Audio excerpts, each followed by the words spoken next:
Mapagpalang araw po mga ka-business, mga kapapi. Sana po ay nasa mabuti po kayong kalagayan. Mag-reaction lang po tayo. Reaction lang po tayo kay Kuya Bong sa pangako niya sa ka-business family na siya ay pupunta sa Kaarawan ni Budang at ni Kuya Damulag. Nangako po siya kay ate ka-business. Nangako po siya kay ate ka-business na siya ay pupunta sa Kaarawan ni Budang. Ngunit hindi niya tinupad ang mga bagay na yun. Ay sinungaling na naman po siya sa ka-business family. Umuulit na naman po ang mga gawi ni Kuya Bong ngayon na hindi natin alam kung anong dahilan niya sa kanyang mga ginagawang pagsisinungaling. Siya ba ay nauudyo ka ng mga nasa paligid niya o kaya ay yung ex niya ang nakaka-influensya sa kanya. Hindi mo ba alam, Kuya Bong, na ang pamilya ka-business laang ang tunay nagmamahal sa iyo? Sila lang ang nagmamalasakit sa iyo ng tunay. Nakulang na lang isubo ni Kuya ka-business ang kakainin mo. Bihisan ka, paliguan ka. Yan na lang ang kulang na hindi pa na yan ni Kuya. Sana naman nabigyan mo ng magandang kapalit o bigyan mo ng magandang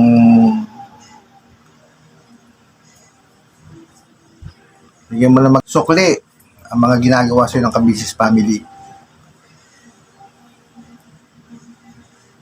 Sana maisip mo na tama pala si Kuya, tama pala si ate.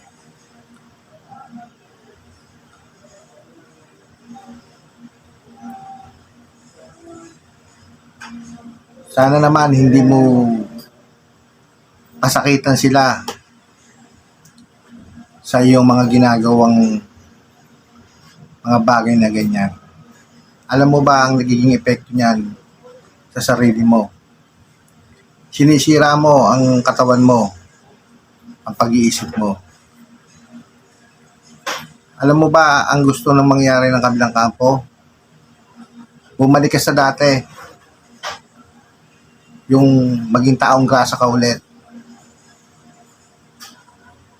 Para kasakitan nila ang ka-business family. Alam nilang pag ikay bumalik sa dati, masasaktan ng ka-business family. Tandaan mo yan, Kuya Bong. Gusto ka niyang sirain ng kabilang kampo ng ex mo. Gusto ka niyang sirain. Hindi ng tunay na nagmamalasakit sa iyo. Maniwala ka, Kuya Bong.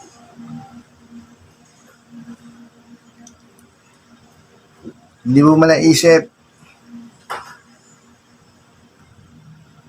na pag nasa ka-business family ka, ang ganda ng estado mo. Nakakaligo ka araw-araw, kumakain ka, nasa tama sa oras. Lahat ng gusto mong bilhin, nabibili mo. Binibigay nila sa iyo ang mga pangangailangan mo. Yan ba'y na ibigay sa iyo ng ex mo? Yan ba ay ngayon mo lang yan nakasama sa saglit na araw? Ang ginawa pa sa iyo ay niloko ka pa. Ang Kabisis family, ilang taon na kayo magkakasama simula nung ikaw pa ay nakuha nila. Hanggang ngayon, hindi ka pa rin binibitawan. Hindi lang sa views ang kaya kanila hindi binibitawan. Yan ang pinalalabas ng kabilang kampo. Dahil daw pag ikaw ang nasa video, malaki daw ang views. Nagkakamali sila. Kaya ikaw ay hindi mabitawan ng Kabisis family. Dahil sila ay nangihinayang sa mga ginawa nila sa iyo. Ang laki ng improvement na ginawa nila sa iyo kaya hindi ka nilang mabitawan. Gusto nilang maiayos ang buhay mo, Kuya Bong. Dahil malaki na ang pinagbago mo mula nung napunta ka sa Kabisis family. Yun ang gusto nung masira ng kabilang kampo. Kaya kay gusto nilang bumalik sa dati. Kaya ako, Kuya Bong, nakikiusap ako sa iyo na bumalik ka na. Dahil ang Kabisis family lang ang tunay nagmamahal sa iyo. Wala nang iba. Saka, yung bisyong yan, iwasan mo yan. Lagi na lang sinasabi sa iyo na walang mabuting maidudulot sa iyo yung vision niyan. Sisirain lang niya ang katawan mo at ang utak mo. Oo nga, nandiyan ang barkada kasama mo. Pero oras na ikaw ay nagkasakit, hindi kanya mga yan matutulungan, maniwala ka sa akin. Ako na nagsasabi sa iyo. Lalo ikaw, wala kang pamilya. Walang mag-aaruga sa iyo pag kayo nagkasakit. Ang Kabisis family ang tutulong pa rin sa iyo. Wala nang iba. Kaya habang may panahon pa, Kuya Bong, mag-isip-isip ka na. Bumalik ka na sa Kabisis family. Dahil sila lang ang tunay na nagmamahal sa iyo, Kuya Bong. Huwag mo lang pasakitan si Kuya. Gusto mo bang nakikita nalulungkot ang si Kuya Kabisnes saka si Ate Kabisnes sa mga ginagawa mo? Kung ikaw walang kwenta sa mga yan, hindi magkakaganyan yung mga yan. Hindi ka hahanapin ng mga yan. Pababayaan ka na lang ng mga yan. Pero anong ginagawa ng mga yan? Pilit kang inuuwi sa Kabisis family, pero sinisira ka ng kabilang kampo ng ex mo. Sa akin, itong palagay ko dyan, yan ay inuudyo ka niya nung ex niyan. Kaya hindi yan umuwi sa Kabisis family. Yan ay bine-brainwash na ng mga sa paligid niyan. Lalo niya sila Rick. Yan yung bine-brainwash ng mga yan para hindi nila sa Kabisis family. Kayong nasa kabilang kampo, makakatulog ba kayo sa ginagawa niyong yan na sirain si Kuya Bong? Na makikita mong bumalik na naman si Kuya Bong sa dati niyang lagay na taong grasa. Matitiis nyo ba na makita si Kuya Bong na ganyan ulit? Wala ba kayong konsensya na nararamdaman? Kayo ba'y tao?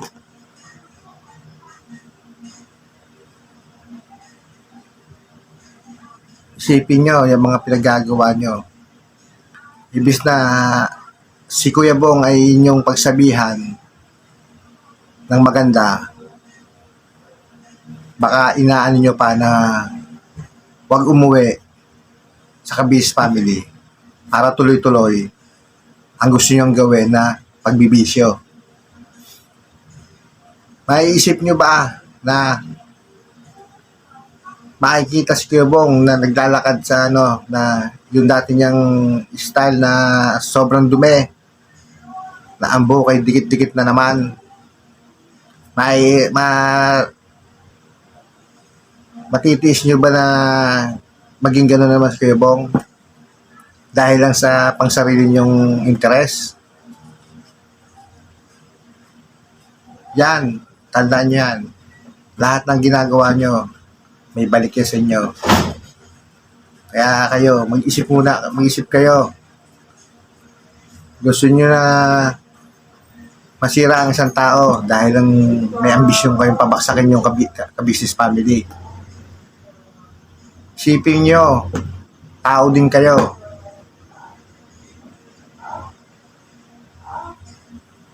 Lahat ng bagay na ginagawa nyo may karapatang parusa yan. Oo nga't hindi namin nakikita mga ginagawa niya, pero yan ang pumapasok sa isip ko. Baka yan si Kuya Bong ay bine-brainwash nyo.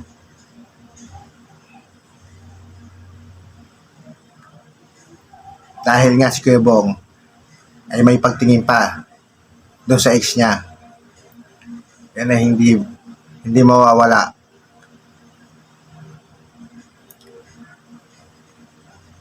Kaya Kuya Bong, siguro naman malawak na rin naman ang pag-iisip mo, gawa ng malaki na ang pinagbago mo.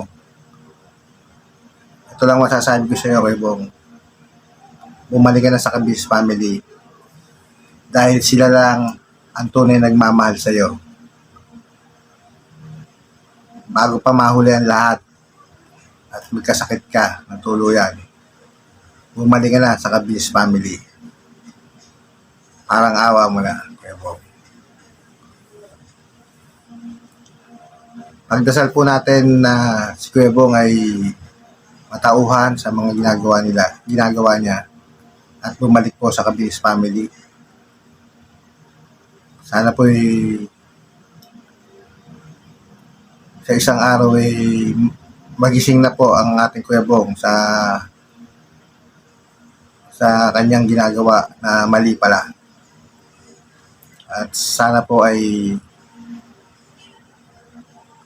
lahat po ng mga nasa paligid niya ay pagsabihan siya ng maganda, tama, dahil nakakaawa po si Kuya Bong dating ng araw na bumalik siya sa taong grasa.